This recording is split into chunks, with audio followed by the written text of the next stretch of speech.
As I'm sure most of you are aware, our favorite Blue Train TV series franchise originated in England. In the early days of Thomas and Friends, all the engines present in the series were of a British design and heritage, and this carried over into the first few seasons of the TV series. However, when ownership of Thomas changed in the early 2000s, less attention was put into making sure all the new characters in the show fit the established rules regarding where engines and rolling stock were from. And before long, American engines started showing up every once in a while in the show. As a kid growing up in the States who loved Thomas, it was always really weird seeing engines that I was more accustomed to alongside the Thomas characters we're all so familiar with. So let's take a look at all of the American engines that have appeared in Thomas the Tank Engine over the years, and at the end of the video, I'll tell you what engine I think might show up next from the States in the new show later this year. A few guidelines before we jump into the list. I'm not going to be talking about the live action shots in Thomas and the Magic Railroad or Shining Time Station, because this video is specifically about actual characters, and as much as I wish NNW 475 or UP 844 were actually in the show, they're basically just props for their respective footage. I'm also going to be including engines from South America as well, so we're not just limited to the United States. Let's go look at some patriotic Thomas and Friends characters now, in order of appearance. The first American engine to appear in the show was Hank in Season 12. Hank is based on a Pennsylvania Railroad K4 Pacific, a very well-known steam engine in the US, especially in the Northeast where I'm from. He only appears in one episode, but what's really interesting about Hank is how obvious HIT wanted to make it that Hank was from the US. Most of the other engines on this list are not really mentioned to be from America, but are rather just designed on engines from the US. But everything about Hank, from his red and blue paint scheme, Giga Chad face, and Hail to the Chief theme song, screams USA. Even the official character bio for him describes him as an all-American steam engine with a chiseled good looks of a Hollywood hero, which is a pretty out-there description of a Thomas train, to say the least. Hank was originally supposed to be a Union Pacific Challenger, but was changed to a K4, presumably because making an articulated steam engine prop was overkill for a character that would only appear one time. An American articulated engine does appear much farther along in the series, but we'll get to him later. Hank is the only American engine to appear in the model series, with the next engine on this list being Victor, who was introduced to the world in the first all-CGI Thomas movie, Hero of the Rails. Victor is a Baldwin 040T, and his exact basis still exists to this day. Even though his basis was built in the States, it spent its working life in Cuba. Up next are Bash, Dash, and Ferdinand from the critically acclaimed movie Misty Island Rescue. Bash and Dash are twin engines based on this random one-off Bear Harbor Lumber Company 040, and Ferdinand is based on a Climax logging engine. I used to go to the Durbin and Greenbrier Railroad in West Virginia growing up, which has an operating Climax, so I remember being a big fan of this character when he debuted in the show. Purely because of his design, not anything else about him. That's right! Up until Mattel bought Thomas in the early 2010s, those were the only engines in the show with US origins. However, someone at Mattel either watched a lot of I Love Toy Trains growing up, or had this poster in their room, because stateside engines became much more popular following the ownership change. Two American streamliners would make their debut in Mattel's first Thomas production, King of the Railway, in 2013, those being Connor and Caitlin.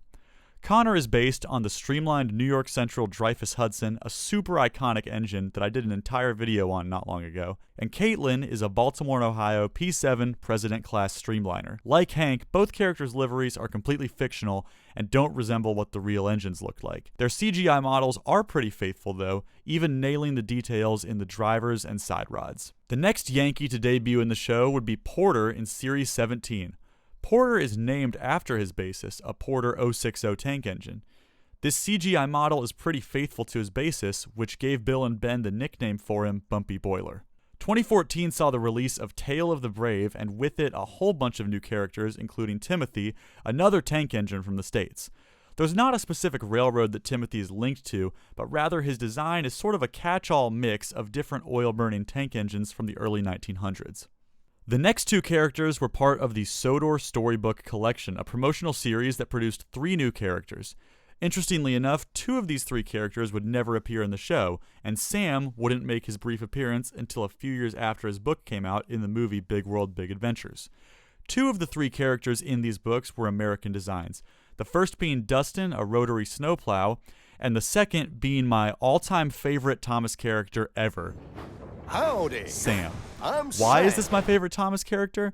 Because Sam made the Virginian Railroad exist in the Thomas universe.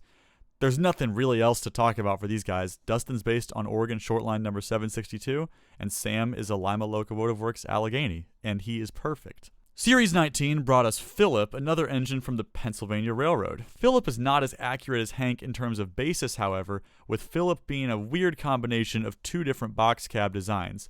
I've also always found his scaling to be weird. I don't understand why he's that much shorter and smaller than everyone else. I know that the engine he's based on wasn't massive either, but he always seemed too small to me. I don't think a lot of Thomas fans care for this guy though, so oh well. The final characters on this list all came about during the era surrounding the Great Race and Big World Big Adventures, when there was a heavy focus on bringing in engines from around the world to the show. So these characters' appearances and introductions are a lot less random than the ones we've discussed so far. However, there are definitely still some cool designs that we should talk about. The first of which is Vinny, who debuted in the Great Race in 2016. Vinny is based on a Canadian National U4A, which was scrapped in 1960 in real life. However, as we know, the rules of Sodor and its characters don't always apply to the real-life counterparts. Carlos would also debut in the same movie. Carlos is a Baldwin 280 built in Pennsylvania, whose working life took place in Mexico. Like Sam, he wears his actual railroad logo on his tender.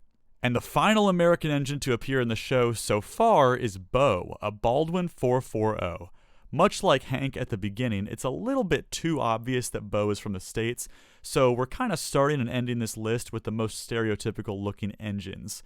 However, I do find it really cool that all these engines exist in the Thomas & Friends franchise, and appeared in the TV show. Something about seeing a recognizable hometown locomotive design in the biggest train show ever always felt really cool. However, Thomas & Friends is not done yet, with a new rebooted show set to come out later this year. And I have a feeling that there's going to be plenty of new characters along with this fresh new TV series. I would like to give you guys my prediction of what the next American engine in Thomas & Friends will be. Have you noticed something interesting about the characters so far? All of these engines, with the exception of Philip, are steam engines. We haven't really seen Mattel tackle any common American diesel designs. With the roster of the new show including so many diesels like Mavis, Salty, Diesel himself, etc., I think it's highly likely the next American engine we will see will be one of the more well-known US diesel models. My guess would be something along the lines of either an F unit or a standard cab Jeep of some sort, since both of those seem to be the default pick for American diesels in pop culture. But we'll just have to wait and see on that. That's all I've got for now. Thank you guys so much for watching, and let me know what you thought of this video in the comments. I'll see you in the next one.